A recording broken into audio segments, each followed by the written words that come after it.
Hello and welcome to Lightworks. In this tutorial we're going to have a look at rendering effects, what exactly that means and at what points you need to render. So what is rendering? Well, rendering means mixing down your effects layers into a single file. So when do you need to render? Well, there's a couple of scenarios where rendering is going to be important. All Lightworks effects are real time, apart from third-party plugins, and those real-time effects are processed using your graphics card GPU. At some point, if you've got complicated effect stacks, your GPU is not going to be able to process in time what's required of it in real time as you play back. The render function in Lightworks is a pro-only feature. If you're a free user, you will not be able to render your effects.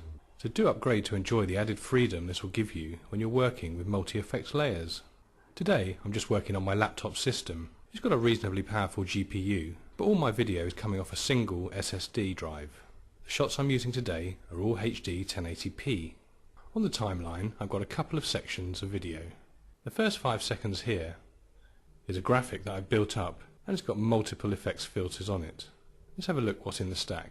I right click, go to my effects settings. This is the effects stack on this clip. Let's turn everything off and see what we got. My first layer is just the shot of the snowboarder. On top of that, I've used an image keyer to blend in this graphic that has an alpha channel. It's blending the two layers together with a specific type of blend mode. On top of that layer, I put a vignette in to knock out the edges with a gradient. I've also used a DVE to resize the image and reposition it. I've added colour correction to the background. And on top of all of that, I've used a third-party Boris Effects filter to add some optical light rays cutting through the composition. Now as I scrub through the timeline,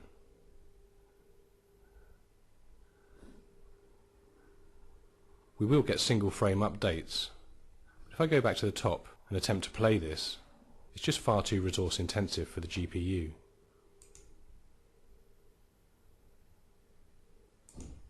Just get a few frame updates as we go along. So we need to deal with that using the system's render function. To open the render panel, press your Timeline Advance button and you'll find Render just there. Here's the render panel. We've got a few choices in the render panel to set up to help us optimize the processing. You've got the source of the render provided by the tracks on your edit. I can render the current effect, all effects on a variety of tracks available, or if I mark and park a section, we get an additional option called Mark Section. Next is the Lightworks Media Space destination, or where the render files are actually going to be placed on your system. You can leave that at auto to go to the media space with the most available space, or you can specifically choose a media space. I've only got one media space configured in Lightworks. It's on my system drive, the SSD. You can choose the format of the rendering, frame size and video standard, and finally you can choose the file type container you'd like to use for the render file creation, and finally the compression, the actual codec that is contained inside the file type. I'm going to be doing all my rendering using the Avid DNX codec. This is a high quality codec and will give you great picture results. If you want to work with Avid DNX files and rendering, you need to purchase a license from the Lightworks shop. This is a permanent license and is not time limited. Well, first of all, let's just simply render the current effect underneath the playhead. 1080p MXF Avid codec. Hit start. The background task starts, and you can check the render progress by clicking on the thumbnail from the task list.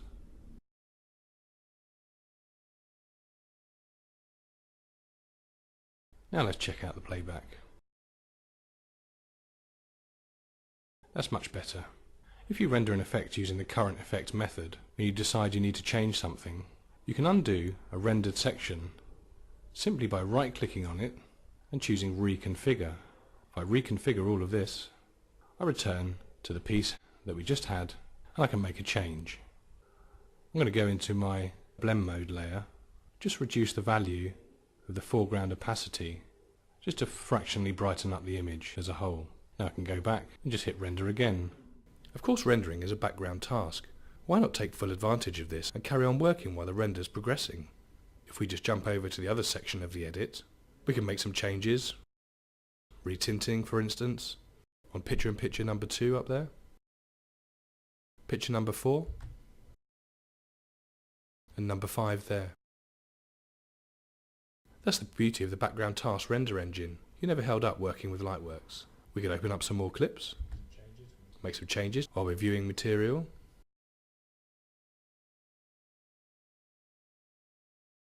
And I'm informed when the render's complete. The render files in the project are displayed in the Content Manager. Simply go to the Clips filter, then to the Rendered tab. Here we can see the rendered media on the 2 occasions we've rendered so far. Let's take a look at this multi-track section here, section 2.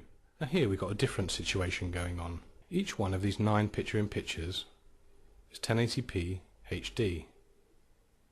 That's all these shots here in the bin. 9 different HD files requiring to be played at the same time. On each file I put a colour tint layer as well, and a DVE resizes them. You can see all the effects tabs here for those 9 frames. On the top layer I've got the final picture-in-picture and a graphic that is blended with another blend mode and has some motion keyframes to resize. I'm going to go full screen. Just hit F12 for your full screen. If I hit play, we can see how the system is struggling with this replay in real time with all these layers. Let's open the render panel once more. This time we're going to do a different type of render. Instead of just rendering the whole lot, what I want to render is all the layers apart from V1, so from video 2 to video 9. Everything below video 2 I want to render, and I want to leave video 1 and the effects that are available there, that's the title and the blend mode. I want to leave them alone for the moment in case I want to make some changes and see that in real time. To render everything apart from video 1, I'm going to do the following. Choose the source and choose all effects on video 2. All the other settings remain the same. Press start. And that's complete. And here you can see we now got a brackets rendered appended to the video 2 title. Let's now try playing back. Remember, only video 1 is now playing real-time processing of the effects that are on it.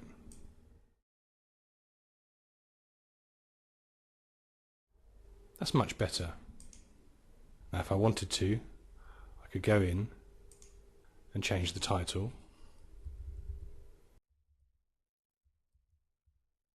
Modify the blend mode opacity. And the system would still be able to play back my changes. I'm just going to undo that by right-clicking with the reconfigure. Now you can actually render specific ranges in your timeline with a mark and park. If I go back to the cut point there, the beginning of our second section, add an in point, step to the next cut, which is the end. We mark this range, bring up the render panel once more, go to the source. You now can see marked section. Let's render the marked section from V1 downwards.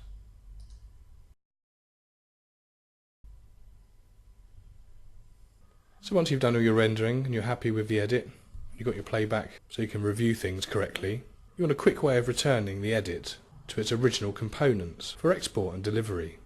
We don't want to leave this rendered media on the timeline when we export, because printing the files out again jumps yet another generation in encoding, and the more you encode, the more generations you go through, your quality will lower. So we want to trace the clips back to its original sources. And to do that, you need to use the Make Trace function.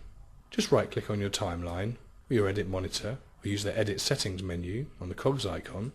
I'm just going to right click, choose Make a Traced Edit. Now we haven't got any subclips and syncs on the timeline, so I'm just going to use my rendered clips, trace back through this media to the original source clips. Press Do It. And what we get in the bin is our edit name appended with the word trace. We just open that to a viewer and we check its timeline. You can see we're back to the original source clips and the rendered sections have disappeared. Now we're ready to export it at the primary generation of the media. And finally, let's have a look at a few technical points you should be aware of when you're working with the render function. If I mark and park this range that traverses 2 clips and perform a mark section render,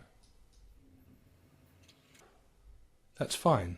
But if I want to make some changes and I right click, it's not possible to reconfigure this render range.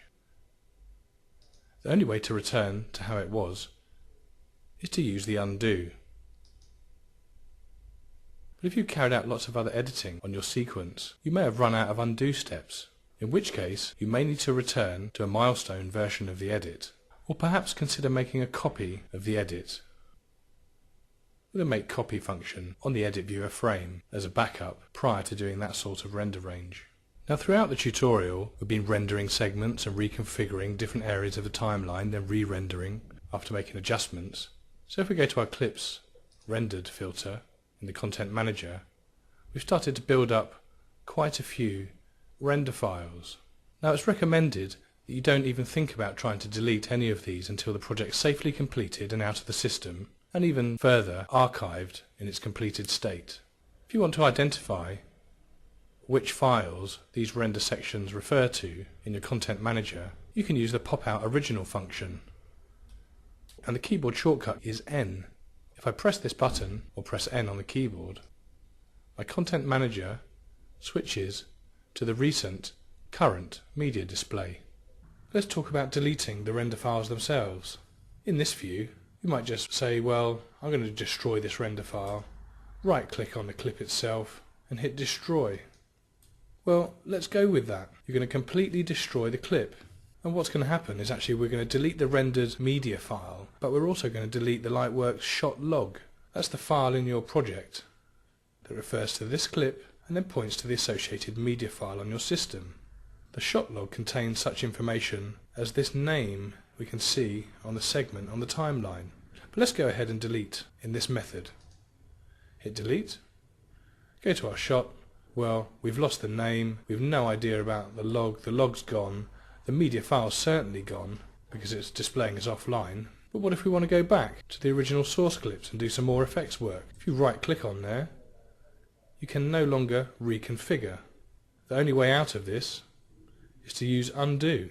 And if you'd already done a load more editing, you wouldn't even be able to step back that far. So you've got a real problem. Undoing that would step back to the effects on the raw source clip. Let's just redo that. Step back to our broken segment here. Jump out of the project for the moment. Go to your project browser. We're going to have a look at restoring edits and shots from backups that we've deleted. Scroll down the bottom of the list here, things that have recently been deleted. This, the shot log that's recently been deleted, it's the last one in the list. Hit restore. The log is restored, and if we step back into the project, look what's happened. The log is restored and we're now able to reconfigure, which is great news. However, the media still of course remains offline because that's gone now forever. So there's a way out if you do delete the logs as well.